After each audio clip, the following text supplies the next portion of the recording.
Hi artists! Today we're going to start to create pictures inspired by Monet's famous bridge paintings. We're going to start off with a piece of white paper and a pencil. And we're going to begin this activity by making the bridge first. I want you to create the bridge either in the middle of the picture or middle of the paper, or a little bit higher than the middle. And in real life, Monet's bridge has a bit of a curve to it. So this is going to be kind of tricky, but what I want you to do is I want you to make kind of like a very slight curved line from one side of your paper to the other side. And if you notice, I did that very slowly, so I kind of had control of the curve I wanted to make. And don't worry if it's not perfect, it does not have to be, just do your best. Now what I'm gonna do next is I'm gonna copy that curve a little bit higher on my paper.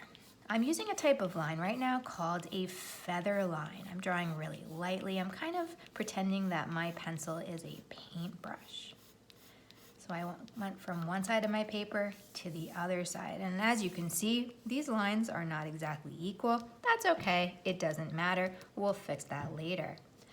Now, this is gonna represent Monet's bridge. What I want you to do is make his bridge look a little bit more realistic by adding some railings. In real life, if you went to Monet's house, which today is a museum, you would be able to see his bridge, and the bridge does have railings.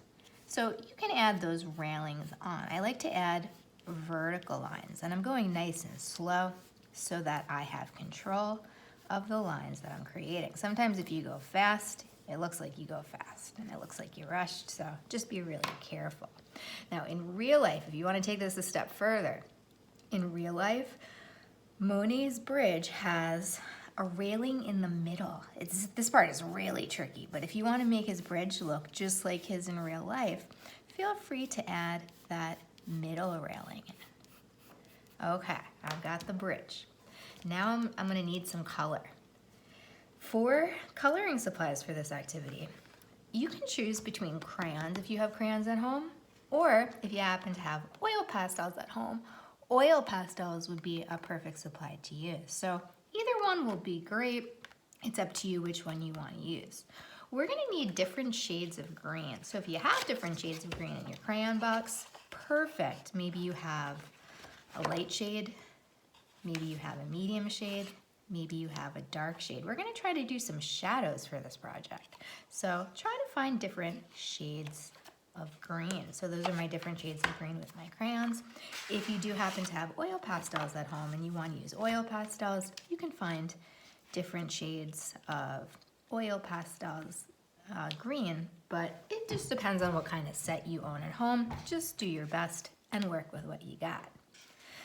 Now, what I'm gonna do is I'm gonna try to pick a more medium shade or a light shade for the bridge.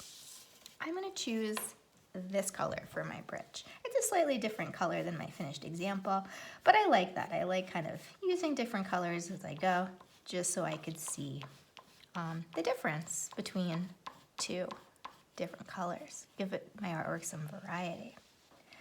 Now, what I'm gonna do is I'm gonna kind of thicken my lines a little bit. I'm gonna go over my pencil lines with my green, and I'm gonna kind of thicken it so that it looks like you could actually walk on this bridge in real life. And I'm going really slow so that I'm in control, so that my work will come out the way that I want it to. If you make a mistake by accident, if your hand slips, that's okay. You can kind of work it out. We're gonna be adding lots of water lilies in the background, so we could always blend things in if we need to. We can kind of hide mistakes if they happen.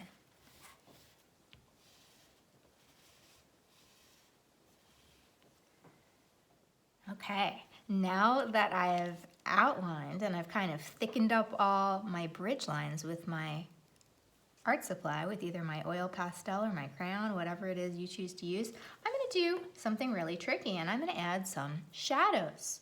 Monet was really interested in sunlight and how sunlight affected colors. On sunny days, you can see shadows underneath objects. If the sun was beaming down on the bridge, The underside of the railings would appear to be a little bit darker because that's where the shadow would go. So we're going to try to create that shadow.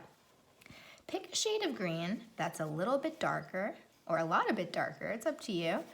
Pick a shade that's darker than the one that you were previously using. I was previously using this shade, and this one is quite a bit darker. I could also use a more medium one if I want it to be more subtle, but I think I'm gonna go for drama here. I'm gonna pick a shade that's a lot a bit darker. What I'm gonna do is I'm gonna add an outline on the underside of the top railing. I'm not gonna outline the whole bridge. I'm just making an outline underneath the top railing so that it looks like a bit of a shadow, and it'll kind of help make my bridge look a little bit more 3D. If you added a middle railing, you could do that for the middle railing. Go nice and slow so that you're in control. And you probably guessed it, we're gonna do that on the bottom railing as well. So I'm gonna use my oil pastel. If you're using crayons, it'll work the exact same way. Do your best. We're gonna add that shadow underneath. Okay, now if you wanna take this a step further, pick either the left side of your railings or the right side of your railings to add a shadow on. You don't need to do both, but you can pick a side. If I want to go for the right side, what I'm going to do is I'm going to add that line on the right side, just the right side, not the left side. And that's going to add a shadow to that side of the railing. And when I move my hand, you'll see it looks a lot more three-dimensional. After we do the bridge, the next thing we're gonna have to do is we're gonna have to find some warm colors. You might recall that warm colors are colors of things that are, well, warm. The sun, fire. Warm colors are shades of red, shades of yellow, and shades of orange. We're gonna save blues and purples and more greens for the water. What we're gonna do now is we're gonna use our warm colors to create the water lilies in the water. Now, what I want you to do to create the water lilies is think like Claude Monet.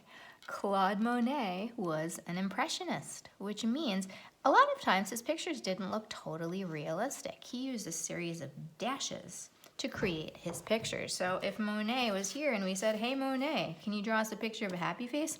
He wouldn't really draw a happy face that looks like this. You know what? I'm gonna use an oil pastel so you guys can see that. I don't know if you can see pencil on green paper. His happy face would kind of look like this. He likes to use dashes to just give you a hint of what you're looking at.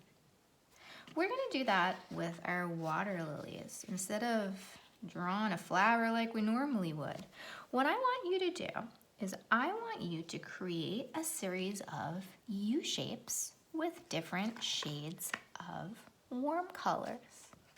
I'm gonna start with a red. What I'm gonna do is I'm gonna create a U-shape and I'm gonna make some dashes like Monet inside that U-shape to create the impression that this is a lily growing on top of a lily pad in a pond.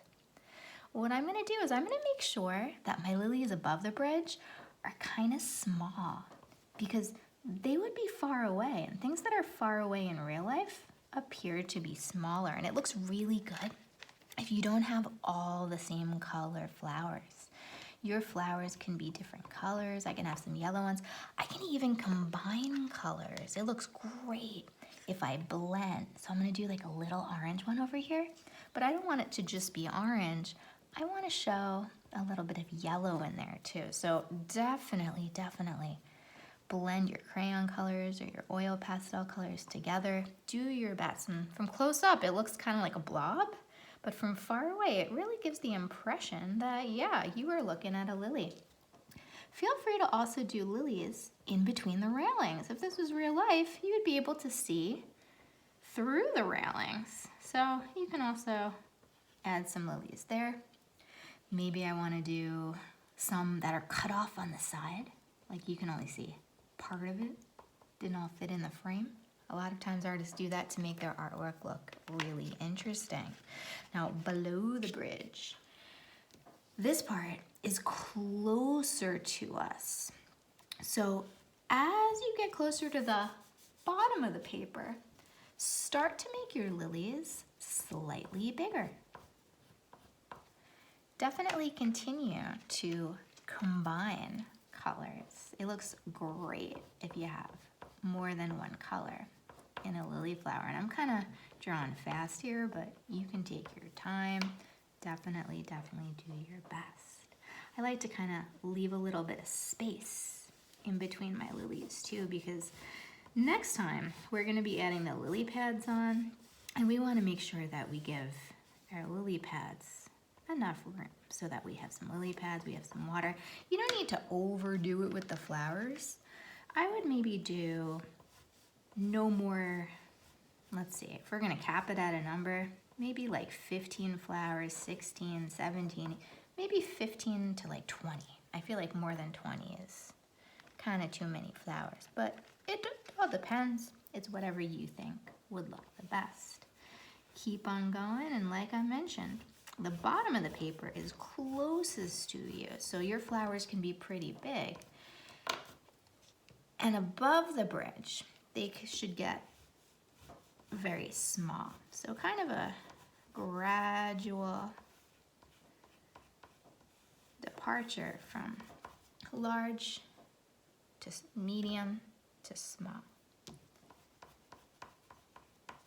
I have 1, 2, 3, 4, 5, 6, 7, 8, 9, 10, 11 flowers. If I want to do a couple more for good luck, I might as well. Maybe I want to have another cut off one over here.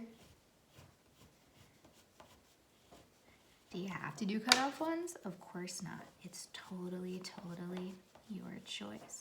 And again, try to only use warm colors because we're going to be saving the cool colors for next week.